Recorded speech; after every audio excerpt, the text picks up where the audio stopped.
Good afternoon, everyone. Today we're going to be talking about the Xbox One. Enjoy.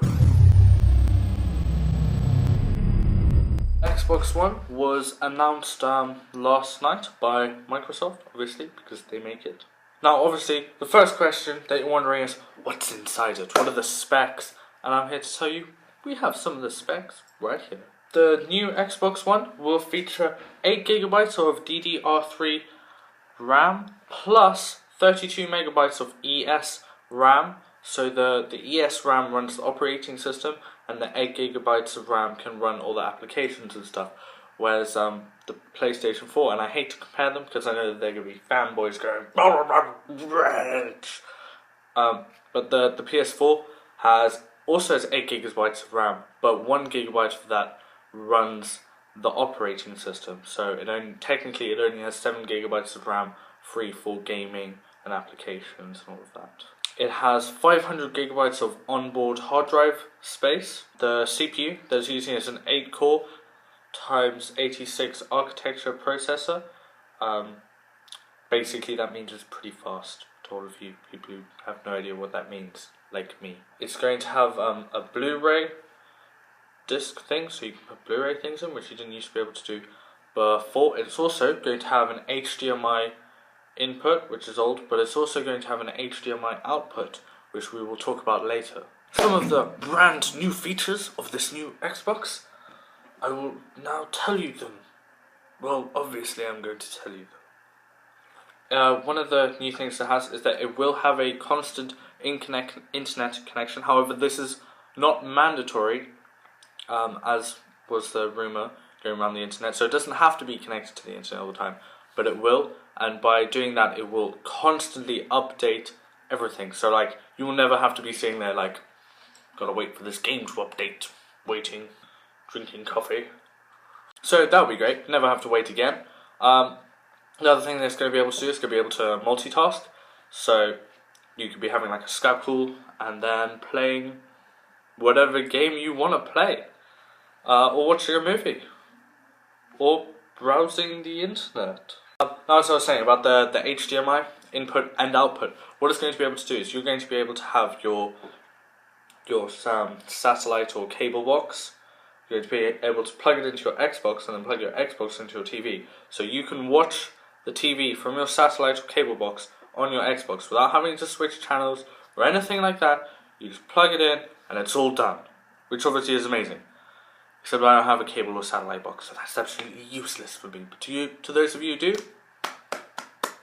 should be good for you. Now, obviously, it has a new controller, and it's pretty much the same. Which I'm personally kind of glad it's the same, because I would have been really pissed off if they like made it really weird, like you had to play the games like that, like.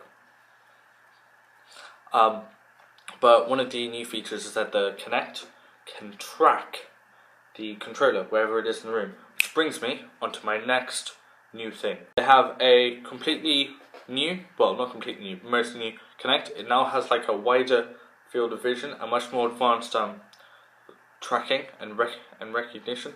It also has much more advanced voice recognition, so you can be like, Xbox, I want to play Call of Duty, and it'll be like, oh, here now. Now, obviously, one of the other things all of you gamers out there will be wanting to know is, how does it game? What does it do?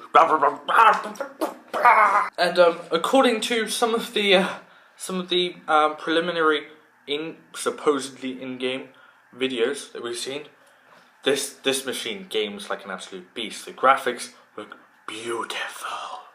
It's like HD of HD of HD.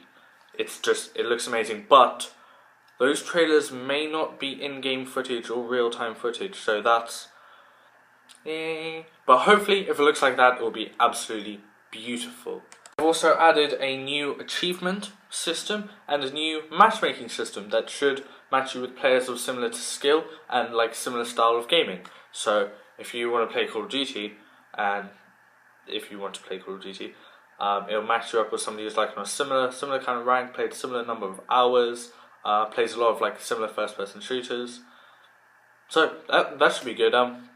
It's that way You won't be like playing with like some absolute noob or some absolute like ninja person or someone who hacks. Now that can still happen. A final verdict of the day after I have another drink of this delicious coffee. Overall, I think it looks good, and it does seem to be drifting slightly towards being an all-in-one media device. See what I did there? Oh yeah. But the gaming does still seem to be of a very high standard. However, I don't think I will be buying it when it comes out because of 3 reasons. Number 1, I'm broke. Number 2, with the same amount of money I used to buy this, I could buy a gaming PC. I'd much rather have a gaming PC. PC on gaming is far superior. Number 3, the Steambox might be a thing. For those of you who don't know what the Steambox is or don't know what Steam is, Google it right now, especially if you're a gamer. If you're a gamer and you don't know what Steam is, what the Steambox might be, I'm disappointed in you. Anyway, thank you for watching this preliminary review on the Xbox One. The name is really weird, isn't it? Anyway, thank you for watching. I hope you enjoyed it. Please leave your comments below. Please like, which is also below or up there if you're on an iPod. And subscribe. I don't even know what that is anymore. It might be up there, sometimes it's down there, sometimes it's over there, sometimes it's like behind me. I don't even know. Anyway, peace out.